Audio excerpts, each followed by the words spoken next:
Assalomu alaykum, hurmatli uchrashuv qatnashchilari. Bugun mart oyidagi o'tkazilayotgan hamkorlar bilan uchrashuv, hamkorlik qilish istagi borlar bilan o'tkazilayotgan uchrashuvdir. Birinchisi mart oyiniki. Bizning maqsadimiz bank tomonidan shu mahallada hamkorlik rivojlantirish, aholi daromadini oshirish bo'yicha mahalla bankari va mahalla agentlari ko'magida va mahalla yetkazilgi bilan birgalikda shu mahalladagi tadbirkorlik qilish istagi bor va bularni g'oyalarni amaliyotga tatbiq qilish uchun bir qator ishlar amalga oshirishdan iborat. Xo'p, bugun Cho'lboshi mahallasida kreditlar qabul etish bo'yicha tushuntirish berib o'taman. Uchrashuvdan oldin. Demak, bankimiz tomonidan paxta qarorga asosan kreditlarimiz bor. 17 million so'm bo'yicha aholini tadbirkorligini ta'minlash maqsadida beriladi. Bu uyda o'zini xonadonida yoki xonadon atrofida eng kichkina tadbirkorlik mikroloyihasini amalga oshirish uchun beriladi.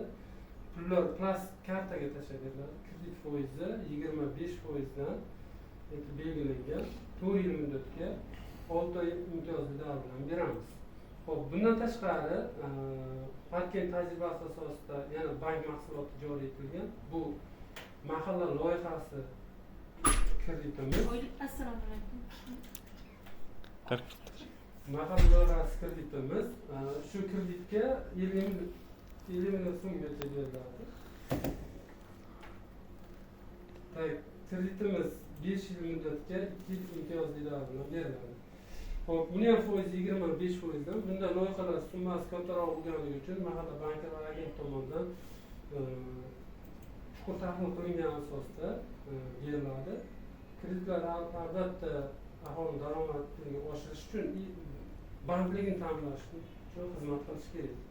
Yuridik shaxslarga ham kreditimiz bor. 312-sonli qaror bo'yicha demak faoliyat ko'rsatib kelayotgan va faoliyatini kengaytirmoqchi bo'lgan tadbirkorlarga aylanma mablag' to'ldirishga va jihoz uskunalar sotib olish uchun beramiz.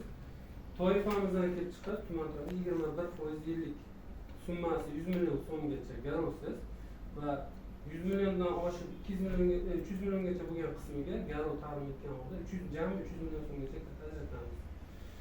Kredit muddati hozirgi holatda 5 yilgacha, endi loyihadan kelib chiqib uzoq muddat 5 yilgacha beramiz. Xo'p, bundan tashqari hamkor kreditimiz bor, u bo'yicha hamroh kreditimiz bor, u bo'yicha ayol tadbirkorlarga kredit ajratishimiz mumkin. Kreditlarimiz bunda ham xuddi shunday aylanma mablag' to'ldirishga 18 oygacha 3 oy imtiyozli davr bilan va asosiy vositalar, jihozlar sotib olish uchun 7 yil muddatgacha ajratamiz. Bunda tadbirkorlikni demak rahbari ayol kishi bo'lishi kerak yoki MCJ ta'sischisini 50% dan yuqorisi ayol kishini tashkil etgan bo'lishi kerak. Loyihalar o'sha aholi bandligini ta'minlash va har 100 millionga bittadan fuqaro ish bilan ta'minlash maqsadida topiladi. Kreditlarimiz 500 milliongacha beriladi. Ikkitadan ish o'rnini yaratish bilan 1 milliardgacha beriladi.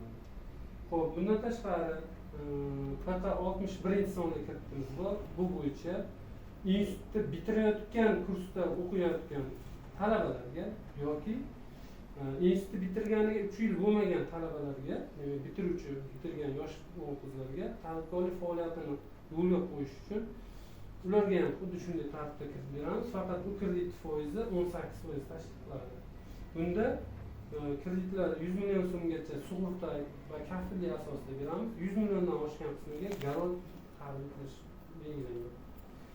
Xo'p, tadbirkorlik uchrashuvini ochiq deb e'lon qilaman. Kimda nima fikr bo'lsa aytishingiz mumkin.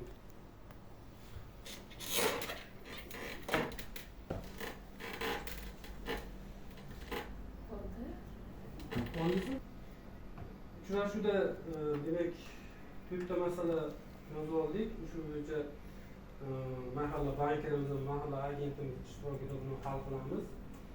Kelganlar uchun rahmat. Yana kelgusi safar uchrashuv o'tkazganimizda yana fikr mulohazalar bo'lsa yoki yaqin qarindoshlaringiz yoki tanishlaringiz, bilishlar shu mahalladagi qo'ni qo'shnilarni vafoti bo'lsa, marhamat bizga qo'ng'iroq qilishingiz mumkin. Shu uchrashuvlarda ishtirok etib o'z g'oyalarini amalga oshirishni hisoblanamiz. Rahmat deganlaringiz uchun.